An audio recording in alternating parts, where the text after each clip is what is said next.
Episode 385 से 387 एक महावीर योद्धा सब्सक्राइब कर लो। चलो शुरू करते हैं। लांछित कुल का पूर्वज त्रिभुवन को ज्वाला ने तड़पा तड़पा कर मार दिया था, साथ ही तुषार को भी उसने खत्म कर दिया था। लांछित कुल का राजपाट शौर्य और उसके लोगों ने बर्बाद कर दिया था। ये सब कुछ होने के बाद शौर्य, शेरा और ज्वाला उस होटल की ओर निकल गए जहां उनके बक के साथी ठहरे हुए थे। जब शौर्य शहर में आया तो उसने महसूस किया कि शहर में आज अजीब सी मायूसी छाई है। हर कोई हाल फिलहाल घाटी घटनाओं से डर के में है। ऊपर से शहर के आसपास की हजारों किलोमीटर में फैली जमीन बर्बाद हो चुकी है। इस वक्त शहर रेगिस्तान में बसे शहर की तरह लग रहा था। इसी वजह से शहर के लोगों ने शहर छोड़ने का फैसला लिया था। शौर्य होटल पर पहुंचा तो उसने सबसे पहले अपने साथियों से मुलाकात की और सभी को जल्दबाजी में ज्वाला का परिचय करवाया, क्योंकि इतनी खूबसूरत महिला को अगर लड़कियों ने शौर्य के साथ देखा तो वो दोनों एक ही बात सोचेंगी। जब सभी को ज्वाला का परिचय करवाया तो सभी ने हैरानी से ज्वाला को देखा। ज्वाला एक दिव्य जीव है, इस बात पर किसी को यकीन नहीं हो रहा था। ऊपर से ये अग्नि कुल की पूर्वज भी है। ये सब सोचकर उन सभी का सिर चकराने लगा था। शौर्य ने उसके बाद ज्वाला को अपने पत्नियों का परिचय करवाया। उसके बाद सभी होटल के निचले माले पर बैठे और उन्होंने खाना मंगवाया। पेटअप खाना खाने के बाद समर बोला, स्वामी हम आपको बताना भूल गए कि राजकुमार मधुक को हमने बंदी बनाकर रखा है, अब उसका क्या करना है? इस बात पर शौर्य ने अपना सिर सहलाया और फिर सेम से बोला, पहले उसे यहाँ लेकर आओ, फिर देखते हैं कि उसके साथ क्या करना है। शौर्य का आदेश मिलते ही समर तुरंत ऊपर गया और मधु को नीचे लेकर आ गया। मधुक की हालत देखकर शेरा तुरंत बोला, अबे ये चिकना तो हरा भरा हो गया है और इसकी साधना की भी बजी हुई है, ये जिंदा रहकर भी किसी काम का नहीं बचा। शेरा की बात पर शौर्य ने हामी भरी और फिर मधुक को देखकर बोला, मधुक अगर तुम चाहो तो इस राज्य के राजा बनकर राजपाट संभाल सकते हो, क्योंकि तुम्हारे पिताजी और पूर्वज दोनों हमारे हाथों मारे गए हैं। शौर्य की बात मधुक के लिए किसी बन की तरह थी। उसके घुटने जवाब दे गए और वह घुटनों पर शौर्य के सामने बैठ गया। उसका चेहरा हताशा और निराशा से भर गया था। उसके दिमाग में बस एक ही बात गूंज रही थी, क्यों मैंने इस दुश्मन को छेड़ा? पर अब देर हो चुकी थी। फिर भी शौर्य ने उसे जीने का मौका दिया था, यही बड़ी बात थी। मधुक ने एक गहरी सांस ली और दोनों हाथ जोड़कर शौर्य से बोला, मुझे आज इस बात का एहसास हुआ है कि कुछ लोग ऐसे होते हैं जिनके साथ कभी भी शत्रुता नहीं लेनी चाहिए। अगर शत्रुता लेनी हो तो तुम्हारे पास खोने के लिए कुछ नहीं होना चाहिए। ये सुनकर शौर्य के कुछ कहने से पहले ही शाश्वती बोली, गलत कहा तुमने। तुम्हें किसी से शत्रुता लेने की जरूरत ही क्यों पड़ी? क्योंकि तुम लालच, हवस, इच्छा, घमंड, अहंकार, इन बातों में भूल गए कि तुम्हारे लिए क्या सही है और क्या गलत है। तुम भी अच्छे से जानते हो हम लोग तुम्हारे घर हमला करने नहीं आए थे, हमें तुमने यहाँ बुलाया था और देखो अब तुम्हारा अंत हो गया। ये सुनकर मधुक की आंखों से पानी नदी की तरह बहने लगा और वो फुट फुट कर रोने लगा। शेरा ने तुरंत चिल्लाकर कहा, हाँ हाँ पगले, अब तू हमें भी रुलाएगा क्या? जा जिले अपनी जिंदगी और एक अच्छा राजा बनकर दिखा। क्या पता भविष्य में तुझे कोई ऐसी दवा मिल जाए जो तुम्हारी साधना को वापस लौटा सके। शेरा की बात सुनकर मधुक ने अपनी आंखें पोंछी और वहां से तुरंत निकल गया। मधुक के जाने के बाद समर बोला, भगवान करे किसी को भी ऐसी जिंदा ना दे। उस पर सम्राट बोला, नहीं नहीं, भगवान करे किसी को भी शौर्य से पंगे लेने की खुजली ना दे। सम्राट की बात सुनकर सभी लोग खिलखिलाकर हंसने लगे। उसके बाद शौर्य ने वातावरण को हल्का होते देखा तो एक गहरी सांस ली और ज्वाला से बोला, आपको पता है मेरी परदादी सुगंधा जीवित है? बस शौर्य ने इतना कहा और ज्वाला की आंखें बड़ी हो गई और उसने शौर्य को लगभग उठाते हुए बोली, कहाँ है मेरी बच्ची? और तुम ये कैसे कह सकते हो कि वो जीवित है? इस पर शौर्य ने कुछ नहीं कहा, पर सम्राट ने उन्हें उसकी और सुगंधा की कहानी शुरुआत से बताई। उसने बातों बातों में ये भी बताया कि शौर्य धरती से यहाँ आया हुआ है, लेकिन उसने शौर्य के डायमेंशन और उसके भैरव होने की बात नहीं बताई। सम्राट की बात सुनने के बाद ज्वाला की आंखों से खुशी के आंसू निकल आए और उन्होंने शौर्य के सिर पर हाथ फेरा और बोली, धन्य है मेरा अग्निकुल जो तुम पृथ्वी से इस कुल में आए। तुम्हारा बहुत बहुत धन्यवाद शौर्य, तुमने इस कुल पर बहुत बड़ा एहसान किया है जिसे कभी नहीं उतारा जा सकता।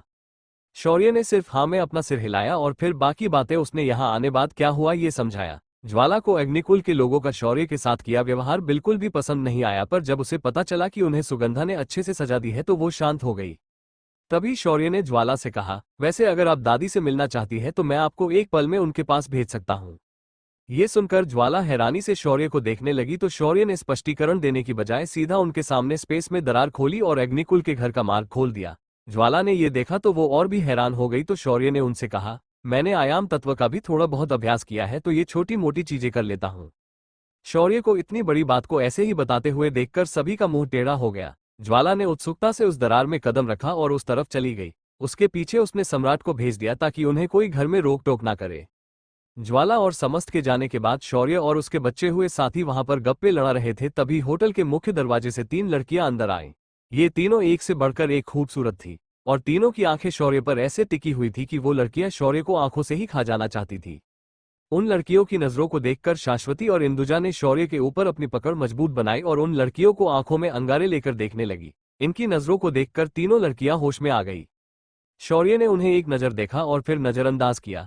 तभी बीच में खड़ी लड़की ने अपना गला थोड़ा साफ किया और कहा, हम एक बार फिर मिले महोदय शौर्य, आपसे मिलकर मुझे खुशी हुई।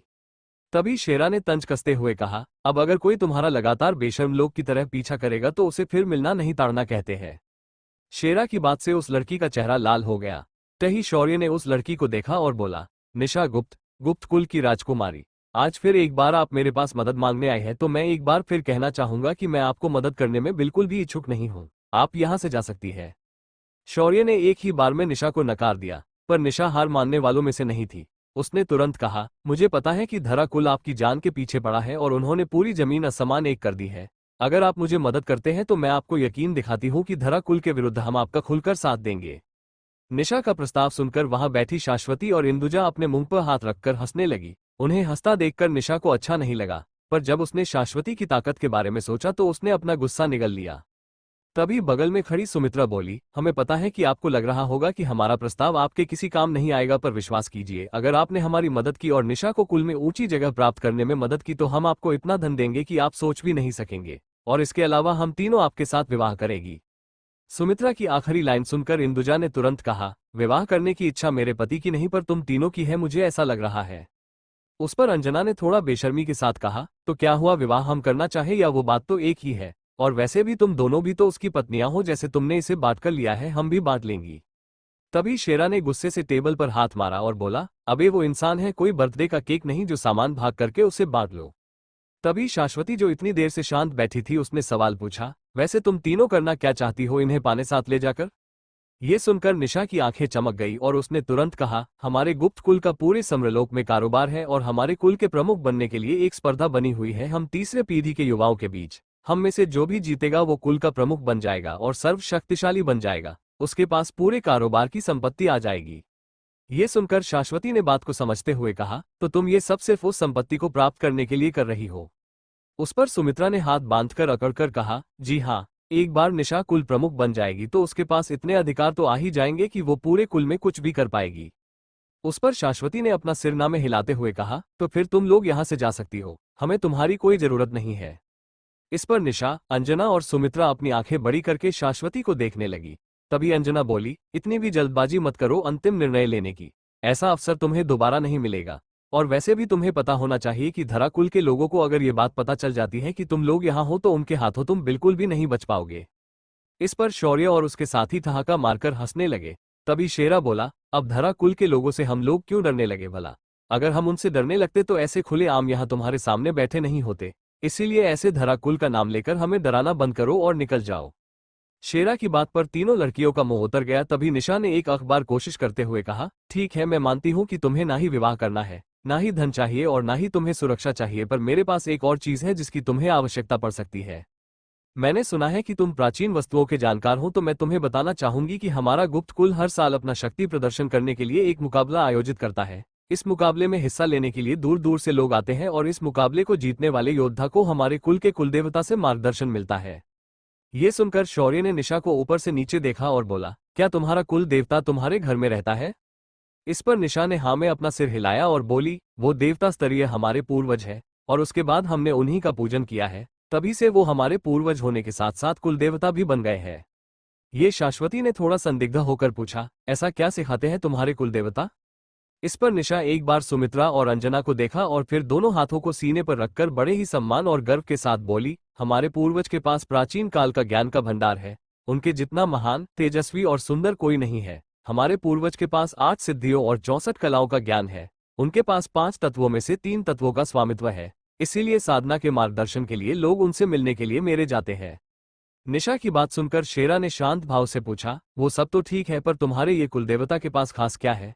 क्या उसके पास ऐसी शक्ति या साधना तकनीक है जो हमें हैरान कर दे? शेरा के सवाल पर तीनों लड़कियों सोच में पड़ गई।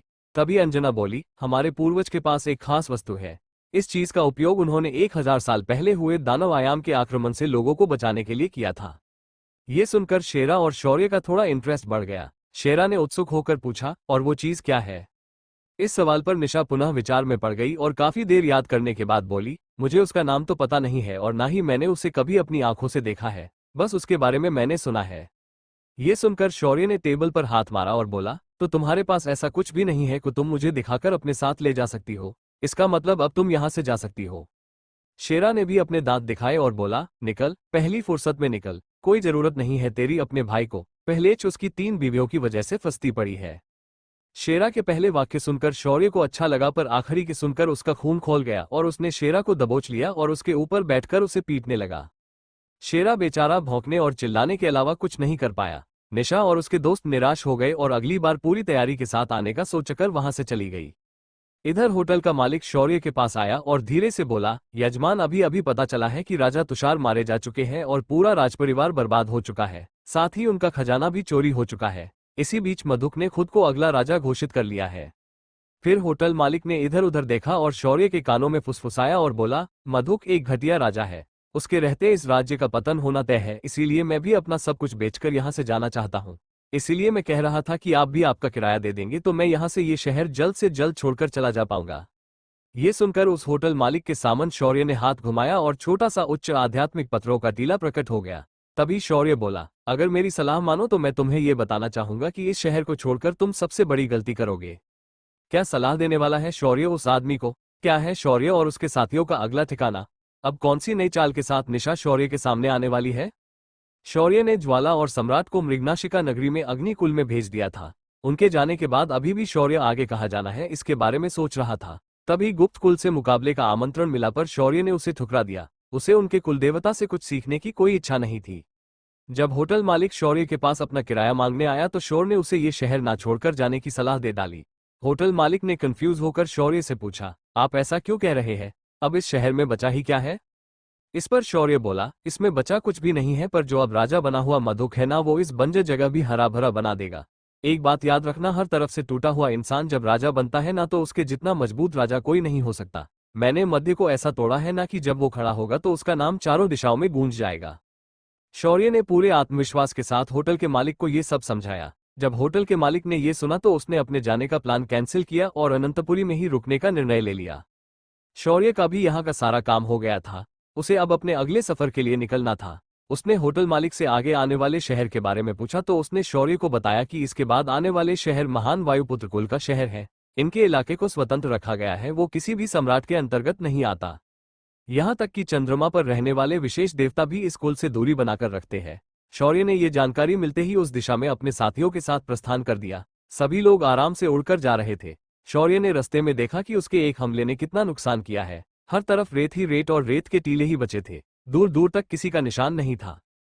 शौर्य आगे बढ़ते हुए उस जगह पहुंचा जहां रेत का रेगिस्तान खत्म हो रहा था और पहाड़ी इलाका शुरू हो रहा था। ये पहाड़ी इलाका नुकीली और सीधी खड़ी चट्टान से बनी हुई थी। ये पत्थरों की पहाड़ियों पेड़ों की तरह खड़ी थी। उन्हें देखकर ही शौर्य ने कहा, कोई पागल ही होगा जो ऐसी जगह पर रहता हो। उस इलाके की हरियाली आंखों को भा रही थी। इन पहाड़ों की तरह यहाँ उगने वाली झाड़ियों भी खास तरह की थी। यहाँ सिर्फ बाम्बू के जंगल दिखाई दे रहे थे। इन पहाड़ों की चट्टानों की दरारों से लंबे लंबे बाम्बू के पेड़ उगे हुए थे।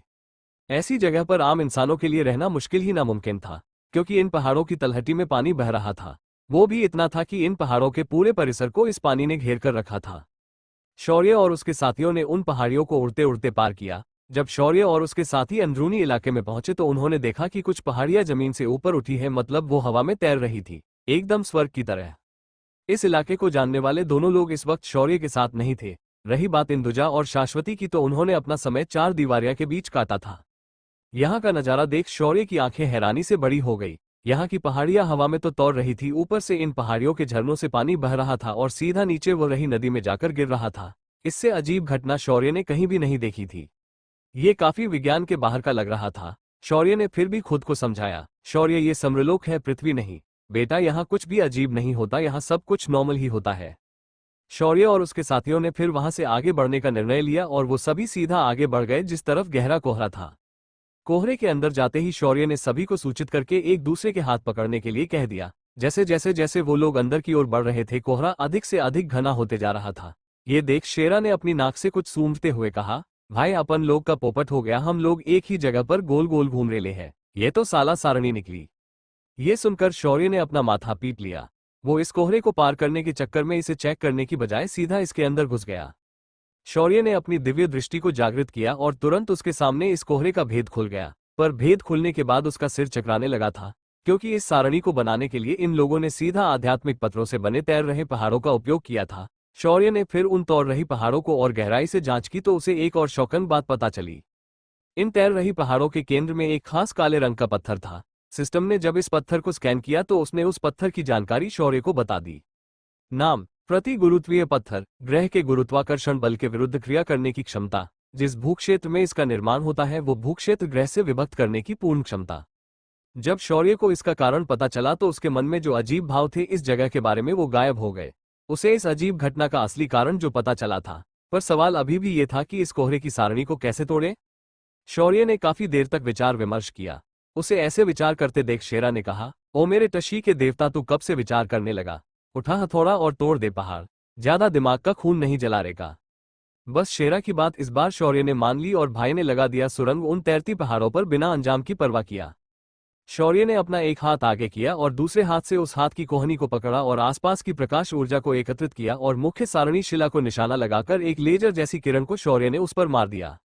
एक जोरदार धमका हुआ और वो पूरी की पूरी तैर रही पहाड़ हवा में तबाह हो गई और उसकी जगह बचा सिर्फ वह प्रति गुरुत्वीय पत्थर। शेरा ने लपक कर उस पठार को अपने पास रख लिया और बेशर्मी से बोला, ये पत्थर अपने काम आएगा।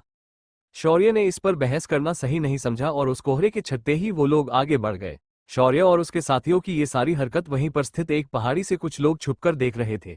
इन सभी ने हरे रंग के कपड़े पहने थे और इन सभी के कपड़ों पर 2 जोड़ी पंखों के निशान थे। उन सभी ने एक दूसरे को देखा और उन पहाड़ियों से वो सभी लोग गायब हो गए। इधर शौर्य और उसके साथी अब बिना रुकावट के आगे बढ़ रहे थे। उन्हें बस इतना याद था कि यहाँ से आगे कुछ और दूर जाने पर वो लोग वायुपुत्र कुल के क्षेत्र में पहुंच जाएंगे। पर उन्हें क्या पता कि एक और नई मुसीबत उनका इंतजार कर रही है। असल में यहाँ आने के लिए एक निश्चित रास्ता बना हुआ था, पर शौर्य को ये मालूम नहीं था, तो उसने आदत के अनुसार दिशा निश्चित की और बढ़ गया आगे। कुछ दूर जाने के बाद उनके सामने 2 बड़ी बड़ी तैरती हुई खंभे जैसे पहाड़ियां सामने आए। उन पहाड़ियों के उस पार शौर्य ने एक विशाल द्वीप को तैरते हुए देखा। वो किसी जहाज की तरह दिखाई दे रहा था। उसका आकार कछुए की तरह था, जो बीच में गोल और चौड़ा था तो मुझ और अंत में सिकुड़ता हुआ था। जैसे ही शौर्य उन 2 पहाड़ियों के बीच पहुंचा तो उसने आवाजें सुनी, रुक जाओ घुसपैठियों, तुम्हारी यहाँ आने की हिम्मत कैसे हुई? तुम्हारे इस उदंड दुस्साहस के लिए वायुपुत्र कुल तुम्हें दंडित करेगा। और इसी आवाज के साथ 10 से 12 लोग हरे कपड़े पहनकर उन 2 पहाड़ियों के बीच आकर रुक गए। उन सभी के हाथों में भाले थे। उन सबसे आगे जो खड़ा था वो एक जवान लड़का था और उसने बाकियों से अलग कपड़े पहने थे। उसने पहने कपड़े भी हरे ही थे, पर थोड़े ज्यादा गहरे हरे थे। उस लड़के की आवाज सुनकर शौर्य और उसके साथी उनके सामने आकर रुक गए। शौर्य ने विनम्रता से हाथ जोड़कर प्रणाम किया और कहा, हम अग्निकुल से हैं। हम यहाँ से आगे मध्य क्षेत्र के दूसरे हिस्से की ओर बढ़ रहे हैं। आपको कुछ गलत फहमी हुई है। हम कोई घुसपैठिए नहीं है, हम बस आम यात्री है। तभी वो लड़का अपने भाले की नोक को शौर्य के सीने की ओर करते हुए बोला, अगर तुम सामान्य यात्री हो तो तुमने हमारे मंदिर की सारणी क्यों तोड़ी? तुम दूसरा रास्ता लेकर भी यहाँ आ सकते थे, पर तुमने जानबूझकर हमारे मंदिर की सारणी को क्षति पहुंचाई और अब तुम कह रहे हो कि तुम घुसपैठिए नहीं हो। उसके सावला शौर्य ने एक बार और विनम्रता से जवाब दिया, मगर इस बार शौर्य के माथे की नसें बाहर साफ दिखाई दे रही थी। महोदय, हमारे दुस्साहस के लिए क्षमा करें, क्योंकि हमें दूसरा रास्ता ज्ञात नहीं था। इसीलिए हमने सोचा कि उस सारणी को तोड़कर ही हम प्रवेश कर पाएंगे। इस पर उस लड़के ने अकड़ते हुए कहा, अब माफी मांगकर कोई फायदा नहीं। चुपचाप अपने आप को हमारे हवाले कर दो, बाकी का निर्णय हम कुलप्रमुख के समक्ष लेंगे।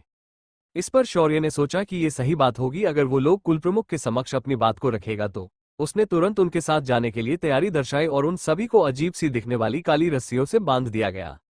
शौर्य ने जैसे ही उन रस्सियों को जांचा, उसकी आंखें बड़ी हो गई और उसका दिमाग सिर्फ एक बात कह रहा था, ये एक सोची समझी साजिश है, ये एक षड्यंत्र है।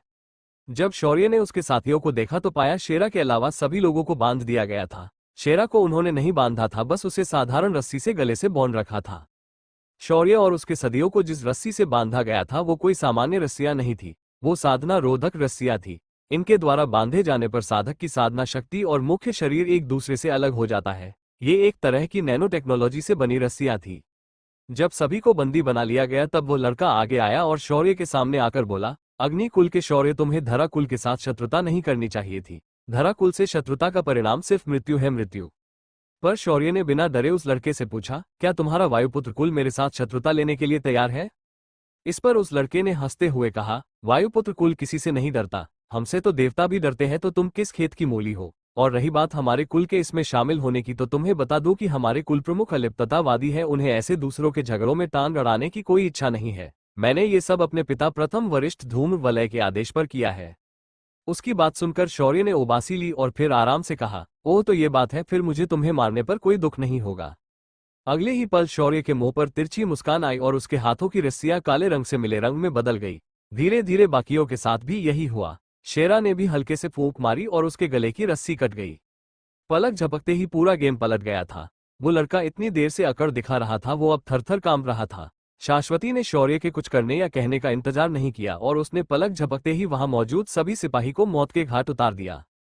शौर्य ने फिर उस लड़के के कंधे पर हाथ रखा और बोला, हाँ तो क्या कह रहे थे तुम? तुम्हारे पिता के आदेश पर यह सब किया जा रहा है।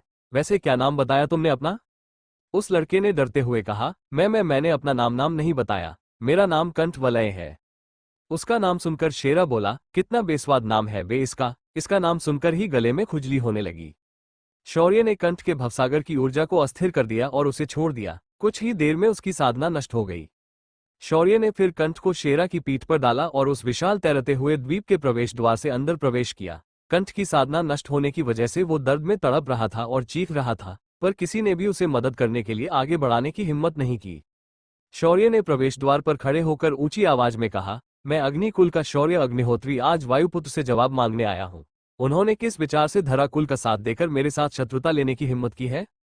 शौर्य की आवाज उस पूरे विशाल द्वीप पर आकाशवाणी की तरह गूंज गई। उस द्वीप के मध्य में एक और तैरती हुई इमारत थी, जिसे एक अखंड शिला से बनाया गया था।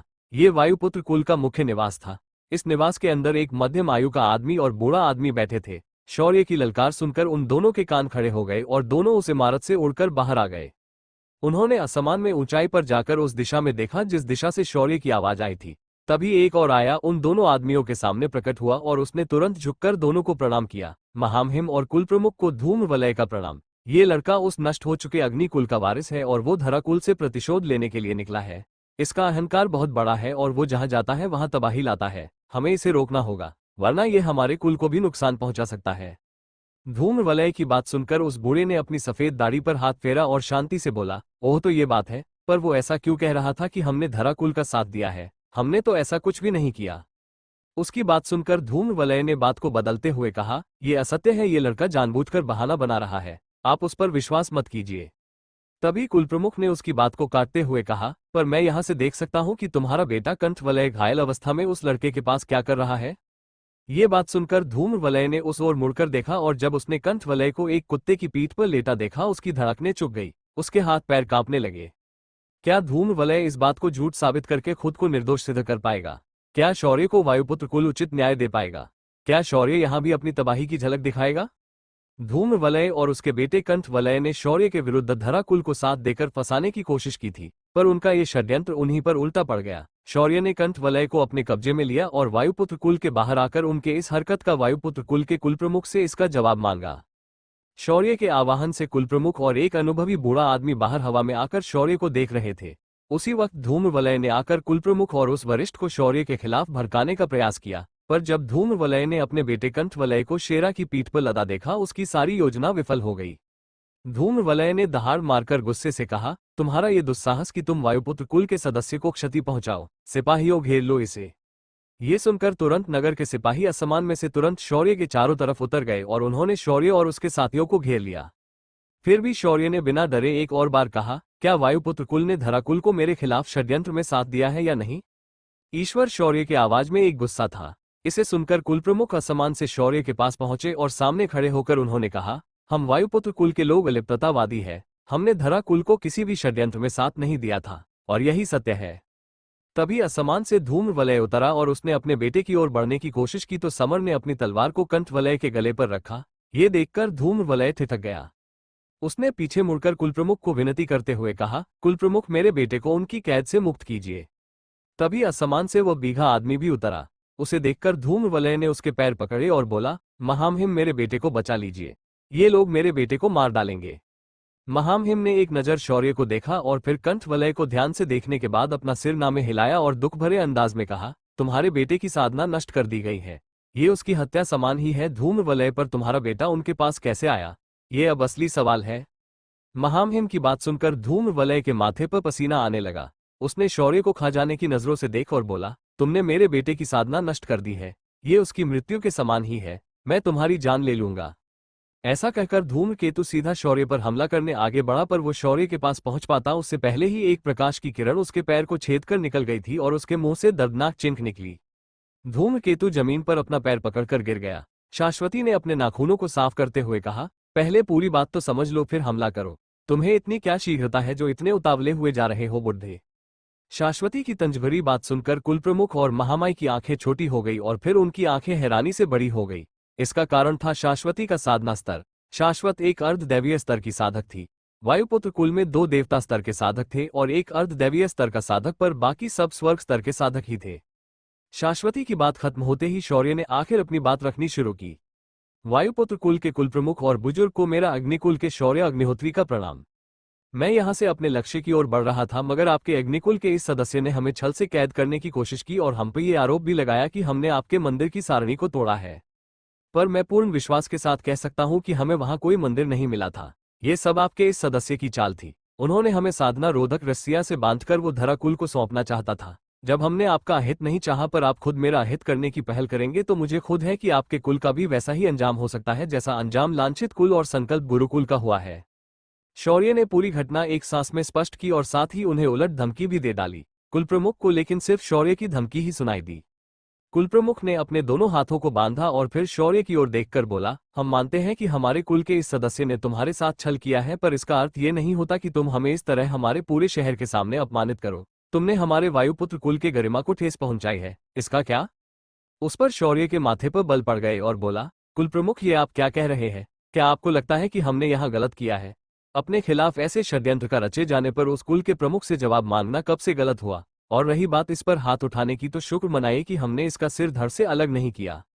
ये सुनकर कुलप्रमुख और भी ज्यादा भड़क गया। उसने अपनी उंगली उठाकर शौर्य की ओर दर्शाते हुए कहा, ये तुम्हारा दुस्साहस है बच्चे, तुम अपनी मर्यादा भूल रहे हो। तभी शेरा जो कंठ वलय को पीठ पर रखे खड़ा था उसने उसे नीचे फेंक दिया और 2 पैरों पर बैठकर बोला, ये क्या है? इस कुल में सब नमूने भरे पड़े हैं, साला कोई सीधी बात समझता क्यों नहीं? तभी महामहिम ने कुत्ते को बोलते देख अपनी एक आंख उठाई और गुस्से से बोले, अब कुत्ते भी हमें साला बोलेंगे? ये क्या हो रहा है? ऐसा अपमान हम कदापि सहन नहीं करेंगे। हमें पता है कि हमारे कुल के सदस्य की गलती है, पर इसका अर्थ ये नहीं कि तुम कुछ भी कहो हम सुन लेंगे। ऐसा कहकर महामहिम ने शेरा के ऊपर अपनी साधना से दबाव बनाना शुरू कर दिया। शेरा ने जब यह महसूस किया तो उसने अपनी एक टांग उठाई और सीधे कंठ वलय की गर्दन के पिछले हिस्से पर रख दी और बोला, अब अगर तुमने दबाव डाला तो वो पूरा भार मैं इसकी इस नाजुक गर्दन पर डाल दूंगा। और हाँ, पहले बात को समझे और समस्या को हल करो, ऐसे टन करके भड़को मत। शेरा का तंज सुनकर महामहिम की भी नथुने फूल गई, पर उसने कुलप्रमुख से ज्यादा समझदारी दिखाई और थोड़ा शांत हुआ। पर कुलप्रमुख शांत होने वालों में से नहीं था। उसने शौर्य को ललकारते हुए कहा, बच्चे तुमने मेरे सामने कोई पर्याय नहीं छोड़ा है।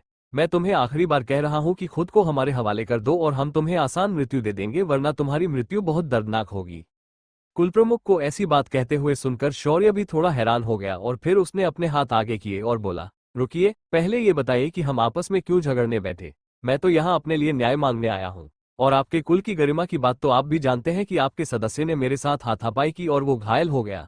ऊपर से मैंने उसे जान से नहीं मारा और ये सिद्ध हो चुका है कि इसकी अपनी गलती से इसका ये हाल हुआ है। तो आप दोनों इस वक्त ऐसे बर्ताव क्यों कर रहे हैं जैसे मैं यहाँ आप लोगों के साथ लड़ने आया हूँ? शौर्य की बात सुनकर कुलप्रमुख थोड़ा विचार में पड़ गया और उसने धूम्रवलय को देखा और बोला, धूम्रवलय, क्या इस षड्यंत्र में आपका हाथ था?